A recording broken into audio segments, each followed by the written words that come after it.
नमस्कार, मैं हुसैन रिजवी और अब देखते हैं आज का शब्दभांड।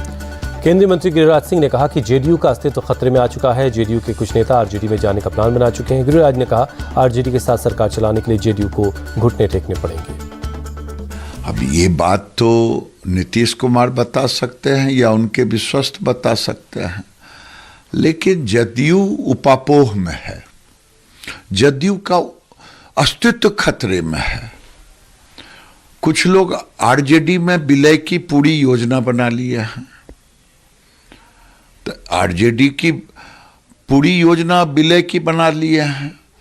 शायद नीतीश जी उससे सहमत है कि असहमत, ये तो आज से कल तक पता चलेगा। लेकिन मैं यही जान रहा हूं, जदयू के साथ अगर इनकी सरकार चलेगी जैसा अभी है, तो नीतीश कुमार की पार्टी जदयू को घुटना टेकना पड़ेगा आरजेडी के सामने। या तो विलय करेंगे या घुटना टेकना पड़ेगा। उद्धव गुट के सांसद संजय राउत ने कहा कि बीजेपी जमकर प्रचार करती है। राम मंदिर पर बीजेपी प्रचार कर रही है। राउत ने कहा कि शिवसेना का भी खून इसमें शामिल है। शिवसेना बीजेपी के कार्यक्रम के बाद राम मंदिर में दर्शन के लिए जाएगी।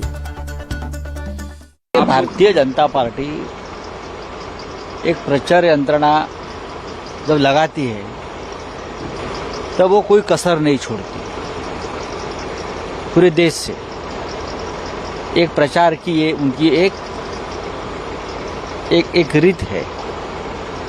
प्रचार करो, जमकर, सब कुछ हमने किया है, बाकी कोई नहीं। और पूरे देश की जनता को बेरोजगारी, महंगाई, जम्मू कश्मीर, मणिपुर, ये भुलाने के लिए इस प्रकार के वो बातें करते आते हैं। राम मंदिर बन रहा है, बन गया है और उसको बड़ा बनाएंगे। आप बोल रहे हैं ये भेज रहे हैं, अरे शिवसेना ने भी खून दिया है ना।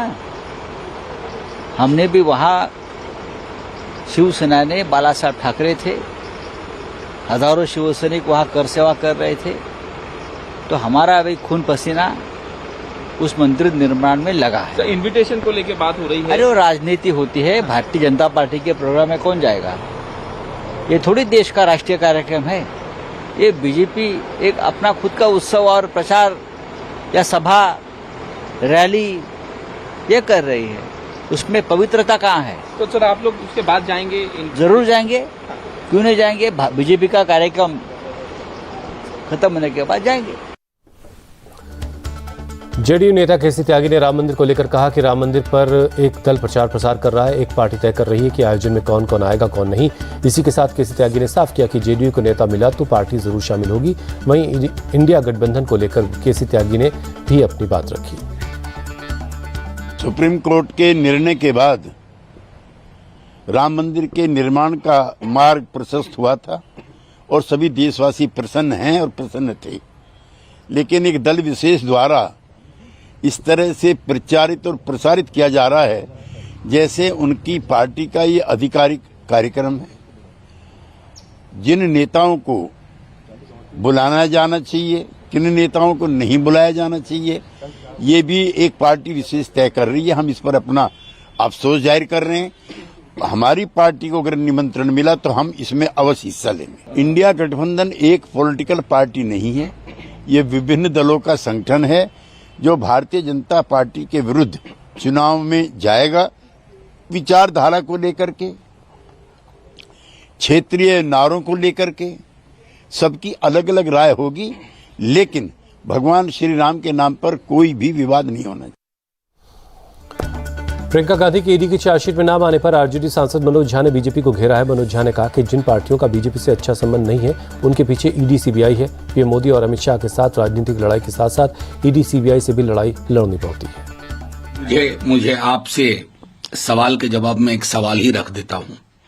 आज की डेट में सिवाय एक दो दल जिनका बीजेपी के साथ बड़ा नैसर्गिक रिश्ता है, सदन के अंदर और सदन के बाहर, उसके अलावा कोई दल बता दीजिए जिसके 1, 2, 3, 4 या कई नेता ईडी सीबीआई के जद में ना हो।